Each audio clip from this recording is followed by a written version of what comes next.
नमस्कार दोस्तों, Navbharat times online में आपका स्वागत है। मैं हूं नीरज। दोस्तों, जैसा कि हम सभी जानते हैं, G20 देशों के विदेश मंत्रियों की कल नई दिल्ली में बैठक है। अमेरिका, चीन और रूस समेत तमाम G20 देशों के विदेश मंत्री भारत आना शुरू कर चुके हैं। आज शाम को इनका दिल्ली में डिनर भी है। लेकिन सब लोगों की निगाहें इस बात पर हैं कि आखिर इस बार की बैठक में होता क्या है, खास तौर पर यह देखते हुए कि रूस और यूक्रेन युद्ध को एक साल से ऊपर हो चुका है। तमाम कोशिशें की जा चुकी हैं कि किस तरह से इस युद्ध को रुकवाया जाए। दुनिया को अरबों खरबों डॉलर इसमें लग रहा है, नुकसान हो रहा है, विदेश व्यापार को भी नुकसान हो रहा है। ऐसे में सवाल यह है कि क्या कोई सहमति बन पाती है और क्या भारत होस्ट होने के नाते और दोनों ही देशों का दोस्त होने के नाते कोई बड़ा रोल प्ले कर सकता है। और इस खास बातचीत में हमारे साथ एक खास मेहमान हैं। जेड तरार हमारे साथ हैं, अमेरिकी विदेश विभाग की प्रवक्ता हैं। ये तो इनकी पहचान है ही, और उससे बड़ी पहचान आपकी और हमारे लिए है कि हिंदी और उर्दू बड़ी अच्छी बोलते हैं। तो जेड, बहुत स्वागत है आपका, बहुत वेलकम, और खासतौर पर सबसे पहले शुक्रिया कि आप इस बातचीत के लिए हमारे साथ तैयार हुए। शुक्रिया बहुत बहुत। बिल्कुल। जेड, दिल्ली की धूप आपको जाहिर तौर पर अच्छी लग रही होगी, लेकिन जो गर्मी है वो रूस और यूक्रेन में बढ़ी हुई है। तो क्या कुछ उम्मीदें हैं आपको, खास तौर पर इसी के बैकग्राउंड में कि जो रशिया और यूक्रेन का वॉर है अभी भी चल रहा है एक साल से ऊपर, कितना इंपॉर्टेंट आप इस बार की G20 समिट को देखते हैं और विदेश मंत्रियों की बैठक को देखते हैं? जी, आपने भी देखा होगा कि कुछ दिन पहले राष्ट्रपति बाइडेन कीव में थे, और वहाँ कीव में उन्होंने बहुत साफ तरीके से ये कहा कि अमेरिका ये चाहता है कि ये युद्ध जल्द से जल्द खत्म हो, कि जो लड़ाई है वो खत्म हो, जो जवान लोग अपने जान दे रहे हैं इस वक्त, वो ना हो आने वाले दिनों में। लेकिन जो हकीकत है, जो सच है, वो ये है कि अब अगर व्लादिमीर पुतिन ने आज वो फैसला लिया कि उन्होंने लड़ाई बंद करना है, तो ये जंग, ये युद्ध खत्म होगा। लेकिन वो नहीं कर रहा है इस वक्त। तो राष्ट्रपति बाइडेन का ये सोच है कि जब तक कि व्लादिमीर पुतिन अपने सैनिक फोर्सेस को पीछे नहीं रखता, तो एक ही रास्ता है, वो ये है कि हमने यूक्रेन को सपोर्ट देना है, उनको मदद देना है, और हमने एक ही आवाज में पूरा एक अंतरराष्ट्रीय सिस्टम में सब मिलकर हमने पुतिन को कहना है कि ये गलत है, और हम ये इस युद्ध को नहीं देखना चाहते। और जेड, ये देखते हुए कि जो रशिया है और चाइना है वो एक तरफ दिखते हैं, दोनों ही ताकतवर मुल्क हैं, बाकी दुनिया वेस्ट है, अमेरिका एक तरफ दिखता है। आपको क्या नहीं लगता कि थोड़ा सा डेडलॉक आ गया इस पूरी सिचुएशन में? और इस सब के बीच आप इंडिया का रोल क्या देखते हैं? आपको लगता है कि नरेंद्र मोदी कोई बड़ा रोल प्ले कर सकते हैं दोनों के बीच में कोई शांति पैदा करने के लिए?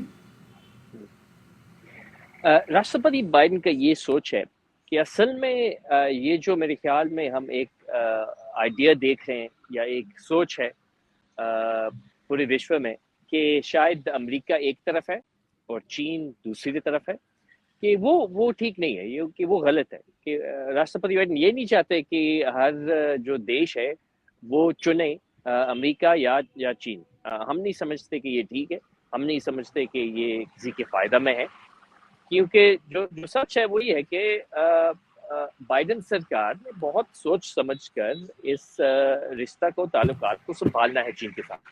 क्योंकि कई ऐसे जो जो मसले हैं, आप चीन के बगैर उनका हल ढूंढ ही नहीं सकते। जैसे क्लाइमेट चेंज है, अगर चीन नहीं है आपके साथ, वो कभी ठीक नहीं होगा।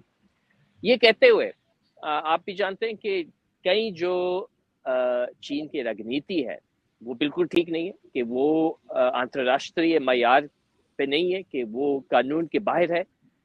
तो हमें नहीं ठीक लगता। सिर्फ अमेरिका नहीं, G7 भी है इसमें शामिल, और भी बहुत सारे देश हैं जो चीन को देख के ये कह रहे हैं कि जो जो तो उनके पूरे मिलकर हम एक मेज पर बैठ के ये बताएं ऊंची आवाज में चीन को भी कि हमने कानून के तहत सब कुछ काम करना है। खासतौर पर जब इकोनॉमी के बारे में हम बात कर रहे हैं, खासतौर पर जब हम टेरिटोरी के बारे में, चाहे वो साउथ चाइना सी में है, चाहे वो बॉर्डर के हिसाब से है। और हमारा ये सोच है कि जहाँ तक खासतौर पर इंडिया है, हम ये चाहते हैं कि, क्योंकि देखिए, अमेरिका और इंडिया दोनों लोकतांत्रिक देश हैं, और पुरानी दोस्ती है, 70-80 साल से ये दोस्ती चल रही है। और एक तो सबसे पुरानी डेमोक्रेसी है, सबसे बड़ी डेमोक्रेसी है। तो हम समझते हैं कि हमने मिलकर जो जो डेमोक्रेसी की जो पॉलिसीज हैं उनको हमने आगे पहुंचाना।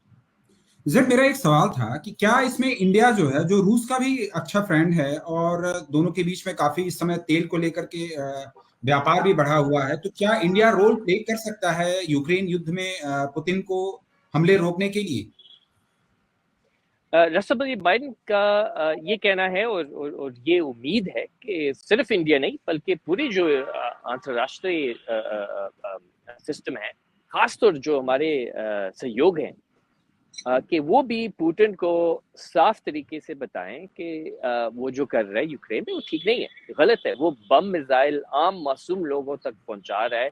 आप भी देख चुके हैं रिपोर्टिंग, मेरे ख्याल में इंडिया, आपके जो कॉलीग्स हैं वो यूक्रेन में भी थे, उन्हें खुद अपनी आंखों से टैंक्स को देखे हैं यूक्रेन के सड़कों पर। तो हम ये चाहते हैं कि सब एक आवाज में पुतिन को कहें कि इस युद्ध को रोकें। और जो सच है वो ये है कि अगर कल यूक्रेन नहीं लड़ता तो यूक्रेन खुद खत्म होगा, लेकिन अगर पुतिन नहीं लड़ता तो ये युद्ध खत्म होगा। अच्छा, एक सवाल और था इसी से जुड़ा हुआ जेड। अमेरिका ने जिस तरीके से अरबों डॉलर के हथियार यूक्रेन को सप्लाई किए हैं, उसी तरीके से भारत की क्यों मदद नहीं कर रहा है? भारत जो है लद्दाख में चीन के हमले का शिकार है और हमारी काफी जमीन जो है चीन वो कब्जा करने की कोशिश में है।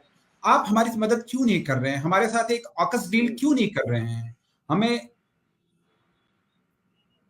हमें जेड के साथ बिल्कुल हो सकता है जेड आपका वीडियो में नहीं मिल रहा, तो हम बात कर रहे हैं जेड तरार से, जो कि अमेरिकी विदेश विभाग में प्रवक्ता है। वो अपना पक्ष रख रहे थे। आपको बता दें कि G20 देशों के जो विदेश मंत्री हैं वो भारत आना शुरू कर चुके हैं। कल इन विदेश मंत्रियों की दिल्ली में बैठक है। रूस के विदेश मंत्री, चीन के विदेश मंत्री, अमेरिकी विदेश मंत्री, जेड फिर से हमारे साथ जुड़ गए हैं। जी शैलेश, अपना सवाल फिर से पूछिए। हाँ जेड, मेरा सवाल ये था कि जिस तरीके से आपने अरबों डॉलर के हथियार यूक्रेन को दिए हैं, उसी तरीके से आप हमारी मदद क्यों नहीं कर रहे हैं? हमारे साथ एक ऑकस डील क्यों नहीं कर रहे हैं, जैसा कि ऑस्ट्रेलिया के साथ आपने किया? उनको परमाणु पनडुब्बियां दी जा रही हैं और उनको उस बॉम्बर्स की तैनाती की जा रही है नॉर्दर्न ऑस्ट्रेलिया में। ऐसी हमारे साथ मदद क्यों नहीं कर रहा है अमेरिका? असल में इस वक्त जो हमारे डिफेंस कोऑपरेशन है वो बढ़ती जा रही है। हाँ, ये आप बिल्कुल शिकायत कर सकते हैं कि शायद वो उस लेवल पे नहीं है, उस मयार पर नहीं है जो जो कि शायद होना चाहिए। लेकिन इस वक्त जो, अगर आप मेरे डिफेंस कॉलीग से डिटेल में पूछेंगे, वो आपको पूरे नंबर्स बता सकते, जो कि मेरे सामने नहीं है इस वक्त। लेकिन मैं इतना ज़रूर कह सकता हूँ कि अगर आप सालाना हमारा जो जो कोऑपरेशन है उसको आप देखें तो ये दिन ब दिन बढ़ता जा रहा है और हाई टेक्नोलॉजी की तरफ है। तो हम यही चाहते हैं, देखिए राष्ट्रपति बाइडेन यही चाहते हैं कि जितने भी डिफेंस की रिक्वायरमेंट्स हैं यहाँ पे इंडिया में, कि वो रूस से ना हो और वो अमेरिका से हो और जो हमारे सहयोग देश हैं उनसे सप्लाई हो। लेकिन आप हमें जो लेटेस्ट टेक्नोलॉजी है वो शेयर नहीं कर रहे हैं। आप हमको जो F-16 और F-18 जो बंद हो रहे हैं उनको आप हमको देना चाहते हैं। खुद अमेरिका F-35 की तरफ बढ़ रहा है। तो जो लेटेस्ट टेक्नोलॉजी के साथ वो मदद होनी चाहिए वो अमेरिका नहीं कर रहा है। जी, मैं बिल्कुल इस शिकायत को समझ सकता हूँ, बल्कि यहाँ मेरा प्रवक्ता होने से पहले मैंने 2 साल काम की है। हमारे एक दफ्तर है, ऑफिस है वॉशिंगटन में, और वहाँ पे हम यही देखते हैं कि कौन सा टेक्नोलॉजी किन किन देशों के पास जा रहा है और क्यों। और जो असल में जब हम इन चीज़ों को देखते हैं, हम ये सोच समझ कर भेजते हैं टेक्नोलॉजी। पहली बात तो ये है कि ज़ाहिर है कि आपने अपने देश को भी सुरक्षित रखना है, तो मुश्किल ही है कि कोई भी ऐसा देश 100% पूरा टेक्नोलॉजी किसी बाहर के देश को दे, क्योंकि हर एक ने अपने सैनिक फोर्सेस को सिक्योर रखना है। तो पहली बात तो ये है। दूसरी ये है कि हमने ये भी देखना है कि जो हमारे सहयोग सैनिक फोर्सेस हैं उनके पास क्या फैसिलिटीज़ हैं, क्या कैपेबिलिटीज़ हैं। क्योंकि मुश्किल यह है कि आप अगर MiG-29 इस्तेमाल कर रहे हैं कि आपने सीधा सुपर एडवांस सबसे हाई टेक आपने फाइटर जेट पे जाना है, क्योंकि उसके पूरी सप्लाई चेन भी है उसके पीछे। तो आपने टेक्नोलॉजी को रखना है, फिर आपने अमरीकी जो इंजीनियर्स हैं उनको आपने बुलाना है, तो बहुत कॉम्प्लेक्स होता है, बहुत टाइम लगता है इन बातों में। लेकिन कोई ऐसी बात नहीं है कि कोई एक जो दफ्तर है या कोई एक हमारी अमरीकी ऑफिशियल है या बाइडेन सरकार का कोई ऑफिशियल है जो कि समझते हैं कि हमने बिल्कुल नहीं शेयर करना, सिर्फ ये है कि किस तरीके से हमने करना है, कौन से सिस्टम्स पर, और आहिस्ता आहिस्ता दिन ब दिन हम कैसे बढ़ा सकते हैं उसको। बिल्कुल। जेड, मेरा एक सवाल ये भी है कि जब हिंदुस्तान रशिया से लगातार ऑयल ले रहा था और अमेरिकी सरकार को इस पर ऑब्जेक्शन भी था, फिर हमने देखा कि हमारे फॉरेन मिनिस्टर जयशंकर ने कई बार अपना स्टैंड क्लियर किया और बताया कि हिंदुस्तान की क्या जरूरत है। उन्होंने ये भी अंडरलाइन किया कि कैसे यूरोप आज भी हमसे ज्यादा ऑयल ले रहा है। क्या वो शिकायत अभी भी अमेरिकी गवर्नमेंट की बनी हुई है, या इंडिया का जो आर्ग्यूमेंट है या इंडिया की जो साइड है, अब आप लोग समझ रहे हैं कि नहीं, अगर ये कुछ लोग कह रहे हैं कि हाँ तो वो जायज बात है? जब बाइडेन सरकार ने जो सैंक्शंस बनाए हैं अपने सहयोग देश के साथ, तो हमने बहुत सोच समझ कर बनाया, क्योंकि जो मकसद था उस वक्त और जो अभी है मकसद, वो ये है कि हमने पुतिन के जो रिसोर्सेज हैं, उनके जो पैसे हैं, उनको हमने कम करना है, उनको हमने काटना है। तो हमने आम जो लोग हैं, खास तौर पर जो आम लोग पूरी विश्व में हैं, जो हमारे सहयोग देश के हैं, उनको हमने सजा नहीं देना, उनको हमने तकलीफ नहीं देना, उनके जो या खुराक की जो गंदम के जो प्राइसेस हैं उनको नहीं बढ़ाना हमने। तो ये मकसद नहीं है। इसलिए कभी भी बाइडेन सरकार ने ये नहीं कहा कि हमने तेल पे, रूस की तेल पे हमने पाबंदी लगानी है या हमने कोई सजा लगाना है। क्योंकि उसका फायदा नहीं है। असल में हमने पुतिन को रोकना है, हमने बाकी देशों को नहीं रोकना। तो ये कहते हुए हम समझ सकते हैं कि देखिए, अब बिजली का तो जरूरत है, वो तो होगा। तो मेरा नहीं ख्याल कि बाइडेन सरकार में कोई ये शिकायत करेगा। अब हाँ, हमारे जो पोजीशन है वो बहुत साफ है कि हम चाहते हैं कि जितना हम कम कर सकते हैं अपनी सप्लाई रूस से, वो बेहतर है। ये इसमें कोई शक नहीं है। इसलिए हमने ये भी एक प्राइस कैप रखा है यूरोपियन यूनियन के साथ मिलकर, G7 के साथ मिलकर, ताकि कम से कम अगर हम तेल ले रहे हैं रूस से, वो उसकी जो सबसे टॉप प्राइस है उस पर हम एक लिमिट लगा सकें, हद हो। एक सवाल मेरा जो है जेड, इससे थोड़ा सा अलग है। एक अमेरिकी रिपोर्ट अभी आई है जिसमें हमें अलर्ट किया गया है कि पाकिस्तान में जो लश्कर तोयबा और जैसे जैसे आतंकी गुट हैं वो सक्रिय हैं। और अभी ये भी खबर आई है कि अमेरिका जो है वो टीटीपी के खिलाफ पाकिस्तान को मदद देने जा रहा है। आप उनके F-16 विमानों को जो है अपग्रेड कर रहे हैं। तो आप कहीं ना कहीं दोनों के बीच में विरोधाभास आप नहीं देख रहे हैं कि एक तरफ आप उस देश को हथियार दे रहे हैं, उस देश को पैसा दे रहे हैं जो भारत में आतंकवाद को बढ़ावा दे रहा है? मेरे ख्याल में हर देश ने जो अपनी रणनीति है वो हर एक दूसरे देश के साथ सोच समझकर आगे चलाता है। यानी कि अगर इंडिया है तो इंडिया के नेपाल के साथ एक रिश्ता है, एक ताल्लुकात हैं, श्रीलंका के साथ अलग है। तो हमारा भी यही रणनीति है कि पाकिस्तान के साथ एक तरफ है, वो है जो हकीकत है, इंडिया के साथ एक तरफ है। तो हम नहीं समझते कि हमने कोई बराबरी करनी है, या जब हम बैठकर ये सोच समझकर अपनी रणनीति बनाते हैं व्हाइट हाउस में, तो कोई ऐसी बात नहीं है कि हम चुन रहे हैं एक रास्ता या दूसरा। पहली बात तो है। जहाँ तक F-16 है, अपने अपग्रेड का जो हकीकत है, कोई अपग्रेड नहीं हुआ F-16 के। ये एक बहुत पुरानी डील है। और जब मैंने अभी इजहार किया कि मैंने 2 साल हमारे जो डिफेंस कोऑपरेशन ऑफिस है वाशिंगटन में, वहाँ पे मैंने काम किया। तो जब आप डील बनाते हैं एक वेपन सिस्टम के, तो उस डील के साथ जाहिर बात है स्पेयर पार्ट्स भी है और मेंटेनेंस भी है। क्योंकि अगर आपने कुछ लेना है हमसे अमेरिका से, तो जाहिर बात है कि अगर आपके पास स्पेयर पार्ट्स नहीं है, मैकेनिक्स नहीं है, तो वो सिस्टम 2-3 साल में नहीं चलेगा। तो उसके हिसाब से जब आप डील करते हैं, आप साइन करते हैं, कॉन्ट्रैक्ट बनाते हैं, तो उस कॉन्ट्रैक्ट के हिसाब से आपने मजबूरन आगे जाकर आपने मेंटेनेंस करना है, पार्ट्स देने हैं, और आपने उन जो भी वेपन सिस्टम है, जौन सा भी देश हो, आपने उनको सप्लाई जारी रखना है, क्योंकि आपने कॉन्ट्रैक्ट साइन किया। तो कोई अपग्रेड नहीं हुआ वहाँ पे। वो ये बहुत मेरे ख्याल में मामूली बात है, लेकिन मैं ये भी समझ सकता हूँ कि आपके जो यानी कि आपके जो जो जर्नलिस्ट आपके कोलीग्स हैं, शायद इस छोटी बात को लेकर एक बहुत बड़ी बात बना दिया है। लेकिन जो सच है, आप खुद देख रहे हैं जो राष्ट्रपति बाइडेन इंडिया के बारे में क्या कह रहे हैं, और क्या दोस्ती है, और किस तरीके से उन्होंने मोदी जी के साथ बातचीत की है नवंबर G20 में, और जहां मैं मौजूद हूँ इस वक्त दिल्ली में। बिल्कुल जेड, एक सवाल हमारे ईस्टर्न फ्रंट को लेकर भी है। गलवान में जो सब कुछ हुआ वो आपको पता है।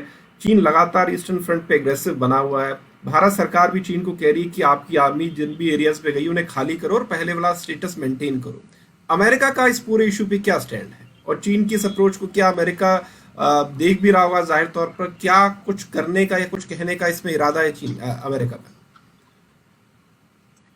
इस वक्त जो मैं कह सकता हूँ वो ये है कि राष्ट्रपति बाइडेन और बाइडेन सरकार का जो पॉलिसी है वो ये कि हम समझते हैं कि जो इंटरनेशनल कानून के मुताबिक हमने काम करना है वो ठीक है, क्योंकि हम पिछले 50 साल से यही कह रहे हैं कि अगर हमने एक ही लेवल प्लेइंग फील्ड, एक ही कानून के मुताबिक हम काम करें तो ये सिर्फ एक देश का फायदा नहीं है, हर एक देश का फायदा है इसमें। क्योंकि इस तरीके से जो ताकतवर देश हैं वो अपनी मर्जी से काम नहीं कर सकते, उन्होंने एक ही कानून के हिसाब से काम करना है। तो हम नहीं समझते कि ये ठीक है, चाहे वो रूस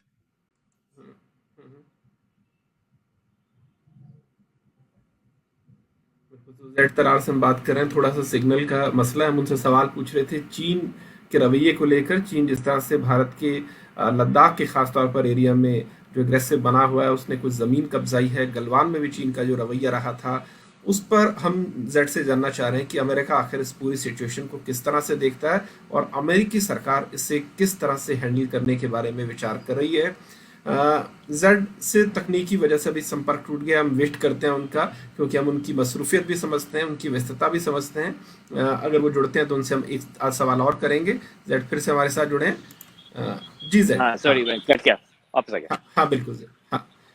तो जेड, हम जानते हैं कि आपके पास वक्त कम है, तो एक आखिरी सवाल मैं इंडिया की पोटेंशियल को लेकर आपसे पूछना चाहता हूँ। बड़ा एप्रीहेंशन था बहुत सारे देशों में जब कोविड फैला था कि इंडिया इस पूरे हालात से कैसे निपटेगा, लेकिन फिर हिंदुस्तान ने जिस तरह से यहाँ पर टीके लगाए, ना सिर्फ लगाए बल्कि और बहुत सारे डेवलपिंग कंट्रीज को टीके दिए भी, और कोविड के टाइम जिस तरह से हमारी इकोनॉमी ने सस्टेन किया, तो America as a economic super power या पोटेंशियल इंडिया में किस तरह से देखता है और किस तरह से ताल्लुकात इस पोटेंशियल को देख के बढ़ाना चाहता है इंडिया से?